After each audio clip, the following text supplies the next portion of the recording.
because of the fire of God that is on your life.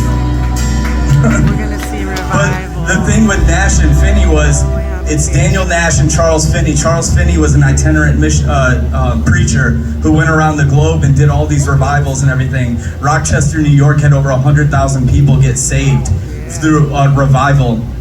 But there was one man named Daniel Nash. And Daniel Nash used to go into these places weeks in advance, and he would grab one or two other people, whoever was willing to go with him, and prevail into the place of prayer and cry out for souls, cry out for God to touch lives. He would actually go around to the places in the city and say, give me a list of the worst people that you know.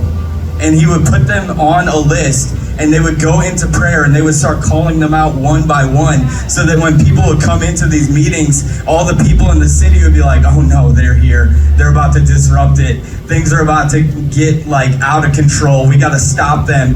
And all of a sudden they just start weeping, and they would run to the front of the altar and say, I need Jesus. And they would get wrecked and destroyed.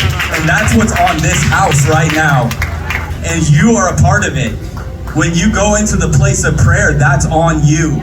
We're going to see your friends get saved. We're going to see your family members get saved. We're going to see your loved ones get saved. Everybody that you've been believing for, even the people that you stopped believing for. Man, I feel that. There's some people in this room that stopped believing for people because they said they've gone too far. There's no hope for them.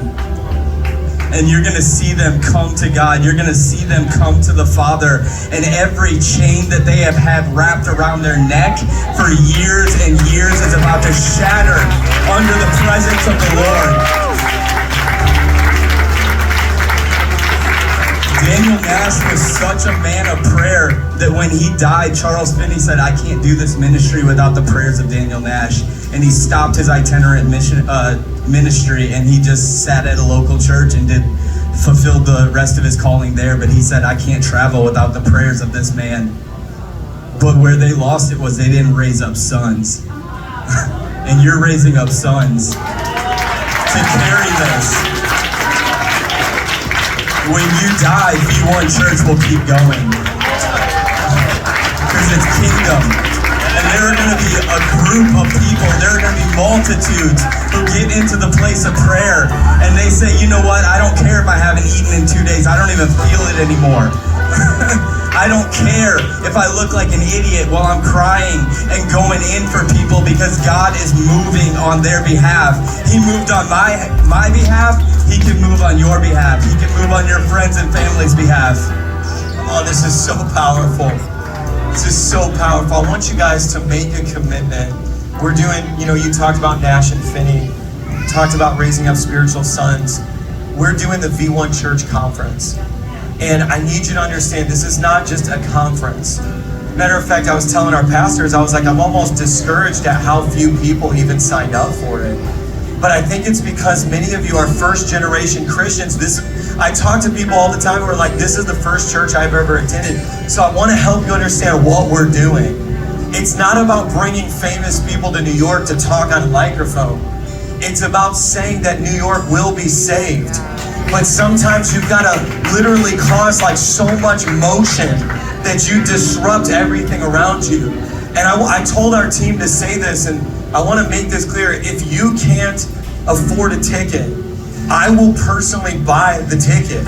I don't want anybody to not come because they can't afford to come to the conference, because that's silly. Now, conferences cost, you all know that.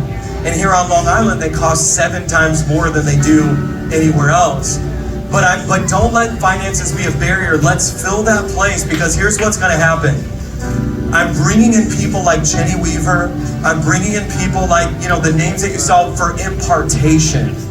Ryan Lestrange for impartation, so that they can pray for you and deposit things in your life, because then we're coming out of the conference and we're doing the Domino Revival.